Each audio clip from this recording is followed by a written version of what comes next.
Have you ever had to call the cops on a family member? I was 14 when I had to call 911 on my Uncle Wesley. He wasn't even supposed to be living with us, but my mom let him crash in our basement after his third DUI. He'd been sober for almost 4 months, which was some kind of record for him, I guess. That night started normal. Mom was working late at her second job. Me and my sister Ariana, 16, were just doing homework in the kitchen. Wesley came upstairs around 8 p.m. smelling like a liquor store. His eyes were all bloodshot and he could barely stand up. I knew right away he'd fallen off the wagon hard. He started going through the fridge, knocking stuff over and mumbling about how there was never any food in this house. Ariana told him to keep it down because she was trying to study for her chem test. That's when he just snapped. He turned around and started screaming at her about how ungrateful we both were, how we had no idea what real problems were, how our mom was killing herself to take care of us and all we did was complain. Ariana just stared at him like she couldn't believe what was happening. I remember she said something like, "We didn't ask him to come live with us." That's when he grabbed her textbook and threw it across the room. Then he got in her face and was like, "You think you're so much better than everyone else, don't you?" Ariana tried to walk away, but he grabbed her arm. I saw his fingers digging into her skin. She tried to pull away and he hit her, right across the face. So hard her head snapped back and she fell against the counter. When I saw the blood coming from her lips, something in me just broke. I ran to my room and locked the door and called 911. I was whispering to the dispatcher what happened when my mom came home. She must have heard me because next thing I know, she's pounding on my door telling me to open up right now. I didn't want to, but she was threatening to take the door off the hinges.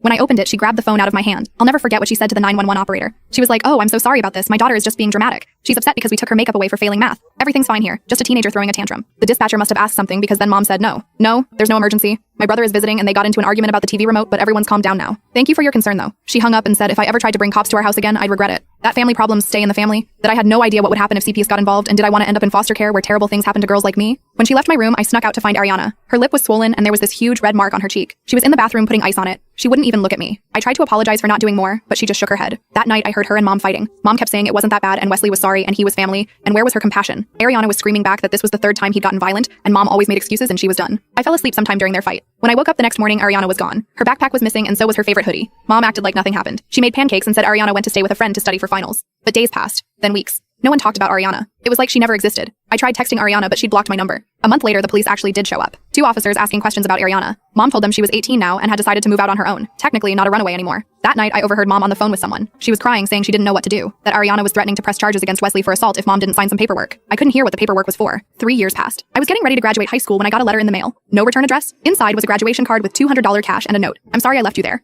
I couldn't take you with me." I was 16 with nowhere to go. Mom signed over guardianship to Aunt Sage, who you've never met. She lives in another state. Mom did it to keep me quiet about Wesley. I've been living with Sage since then. She's actually decent. I start college in the fall. When you turn 18, call this number. I'll help you get out too. I broke down sobbing in the mailroom. All this time, I thought Ariana abandoned me, blamed me for calling the cops, hated me for not protecting her better. I never told mom about the letter. I hid the money in my sock drawer. The night I turned 18, I waited until mom fell asleep. I packed one bag with only essentials. I called the number from Ariana's letter. All she said was, "Are you ready?" And I whispered, "Yes." I left a note on my bed that just said, "Gone to find Ariana. Don't look for me." I walked 6 blocks to where Ariana was waiting in her car. When I got in, I saw the scar on her lip from that night. She hugged me so tight I couldn't breathe. Then she started the car and we drove away from that house forever.